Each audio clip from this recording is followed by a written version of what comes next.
Look, guys, Oppenheimer was an experience that I've yearned for a long time. Oppenheimer was so damn good. I did not expect it to hit like that. Everything in the film was spectacular. It was cinematic in degrees that, in ways that I can't comprehend. Now, there are issues with the film that I have problems with, but Oppenheimer may just be the movie of the century, and I'll get into why. First and foremost, the cast. Holy shit. This film has a banger cast. You have Robert Downey Jr., Cillian Murphy, Emily Blunt. I mean, need I say more?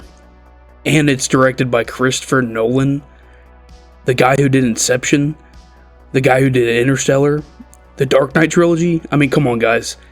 You guys know better to doubt the capabilities of creative minds behind this film. If you did not think this film was going to hit, you are sadly mistaken.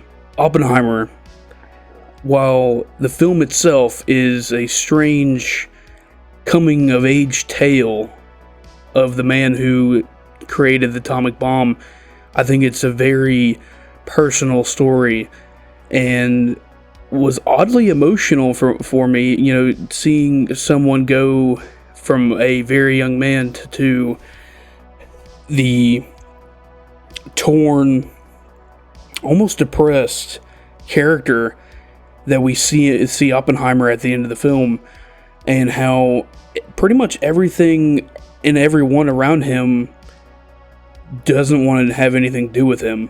You don't see that traditionally in blockbuster films, how everyone kind of just used him and threw him out like yesterday's trash.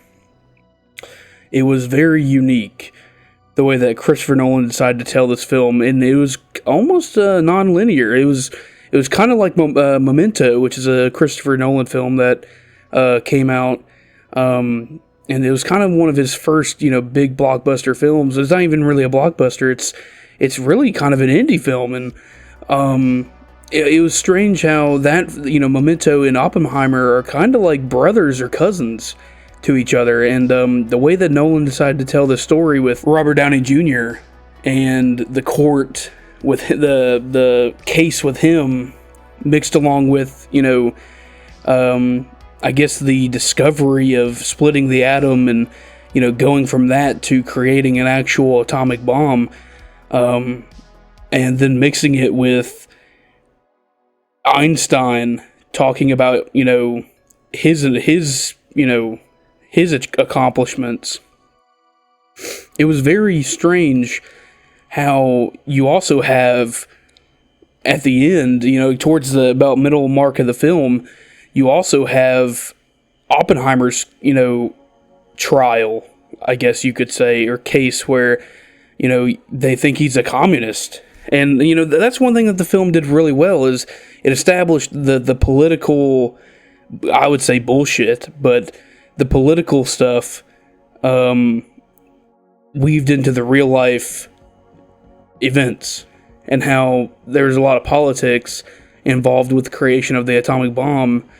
And, you know, that's a given, but the way the backstabbiness, the snakes and the grass, you know, how they portrayed all the characters, you never knew who to trust. And that's the one thing I think Nolan did really well with Oppenheimer, is like when you're, and I feel this as a creative, I feel that you never know exactly who to trust when you have an idea.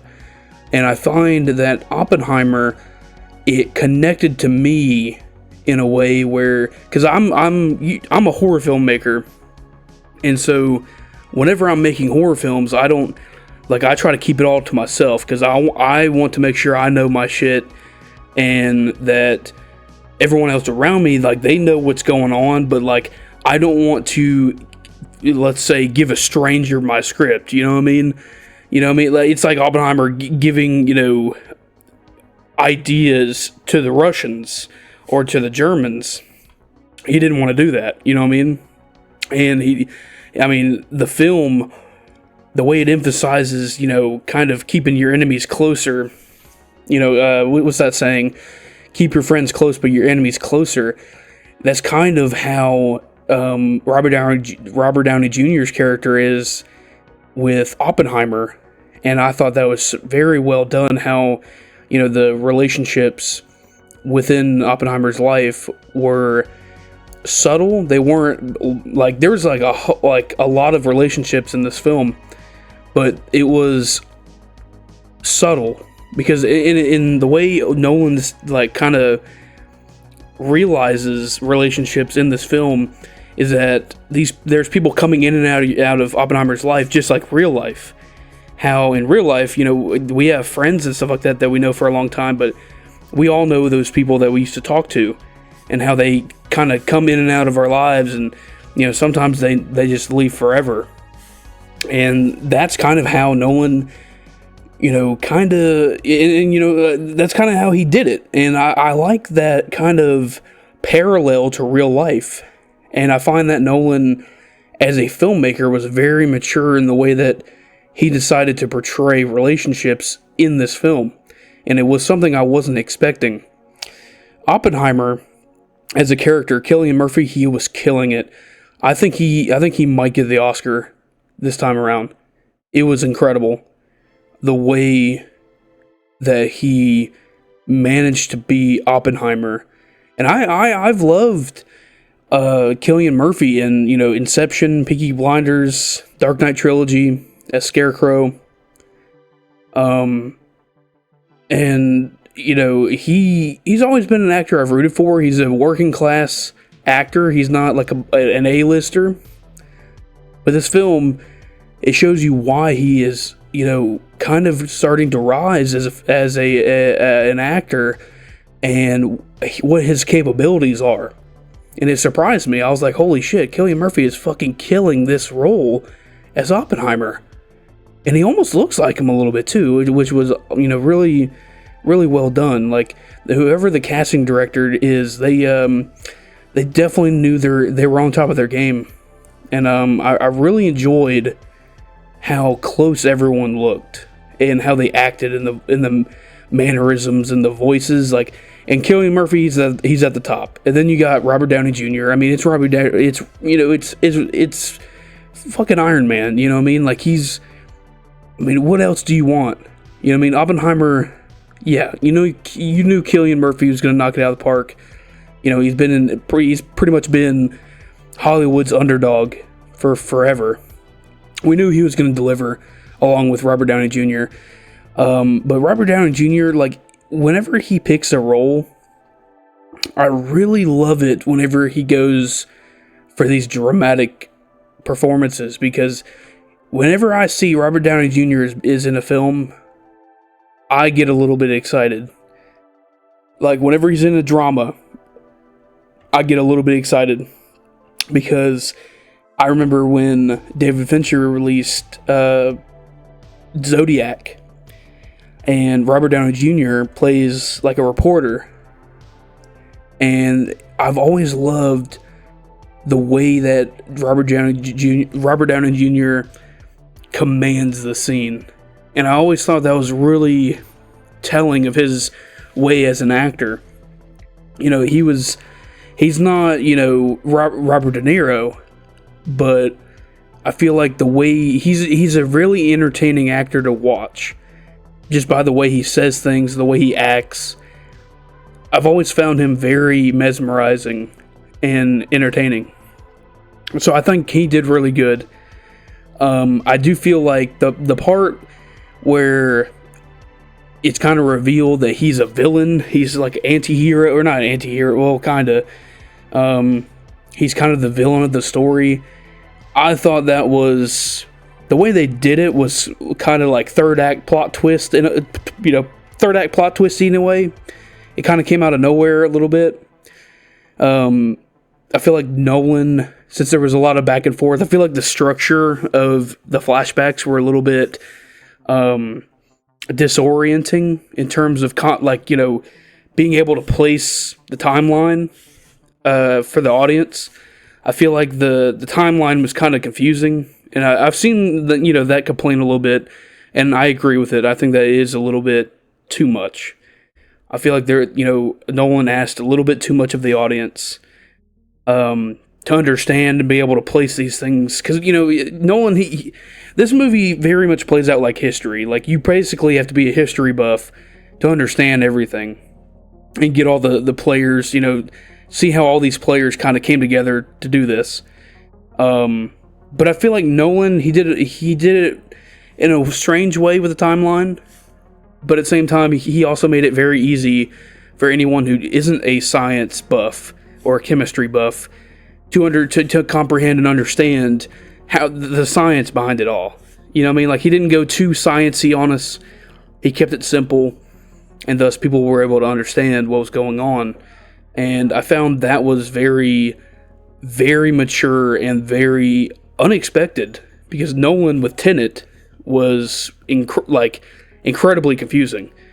Tenet is, I've seen that film 4 times and I still barely grasp, from the moment the movie starts to the end, it's like one big improv that you never know where it's going. And I do like Tenet, but that film, the plot, it was very confusing. And why they were doing certain things and who everybody was. It was just a lot of information that never really, I feel like, came together and was made apparent what the point of all these people and why we're doing this for. Besides, the surface level plot. I feel like the themes and the deeper plot, for most people, probably went under the radar. And for people like me who, make movies and watch movies all the time and read stories, we could tell, but it was very poorly put together, especially with the terrible audio, which, by the way, Oppenheimer, it's a little bit better. I feel like Nolan, with his sound mixes, I know he said this before, but, his sound mixing in his films, it's kind of getting to be a problem. And I love Oppenheimer, as a film. Oppenheimer is why I make movies. It inspires you as an audience member, and it connects you to your core. It's one of those movies where, as an adult, you look at all the things that the film has to say, and you're like, holy shit. This is a really damn good movie. The themes really connect with you, and I feel like the dialogue, this movie has a lot of sequences where it's just people sitting around talking. And when you have music blaring in the background, and I get it, music is a big part of cinema. However, I feel like the mix, the sound mix itself, makes some of the dialogue, especially with some of these accents, by the way. The accents in the film, these people are speaking very fast, and you have basically no idea what's going on sometimes. And it makes it very hard to track what's going on and why this sequence is important. And I feel like in a movie that is so political, I feel that is a problem that Nolan, I feel like he needs to learn that lesson. And I feel like he's had the same problem since the Dark Knight trilogy. And I don't know what exactly is going to take. What's it going to take for Nolan to recognize that he needs to listen to his sound mixers instead of relying on himself and dictating what his movies should sound like. He should start listening to, his people. And, I get it, he's Nolan. You don't tell Nolan no. But at the same time, I feel like there was a lot of instances where, traditional theaters like a Regal, AMC Regal and Cinemark, people probably have been complaining a lot about it. And it's unfortunate that one of the best cinematic minds in our era, in our age, is so stuck in his ways about his audio. And I don't know what exactly we can do, but I mean, the movie made, it made its money back. Hell, I think by now it's probably in, they're making profit, but I feel that Nolan, he went wild with this movie. He went for big. He went for broke. I mean, this is his first biopic, if I'm not mistaken. And it's a damn good, it is a damn good effort. It's probably one of his best movies. However, I feel like in terms of entertainment, I'm not going to throw this on again. I'm probably going to watch it one more time, maybe. But besides that, I'm probably never going to watch this film again. Also, I love that, I'm in Oak Ridge, Tennessee. I got to see this film in Oak Ridge. And we all clapped in the theater whenever Matt Damon said, "We must go to Oak Ridge, Tennessee." Everyone fucking went wild. It was pretty amazing. I love that shit. So, thank you, Nolan, for, giving me that special moment. But the imagery also with the film, I thought was really interesting. The cinematography. I feel that Nolan kind of keeps it old school in terms of the way the film is shot and the way that the camera pans in and out. Like, I very much enjoy the old school style, like dolly tracks. I really enjoy the way his films are presented and the way they're shot. It's just, I feel that Nolan needs to, as a filmmaker, needs to branch out and try some creativity in terms of how to shoot things, and kind of do things a little bit more unique. Because I feel like with his films now, I'm feeling a little bit of burnout with the way that his films look. Everything's got this kind of modern noir feel to it. And I know that's probably going to be an unpopular opinion, but I feel like with Nolan, all of his films kind of all feel the same. And I feel like, traditionally that would be a good thing, that you're watching a Nolan film just based off of the color grade alone. But at the same time, I'm kind of getting old, like the noir, spy film feel. It's kind of getting old. And I'd like to see him do something new with his look. The way his films visually in color look.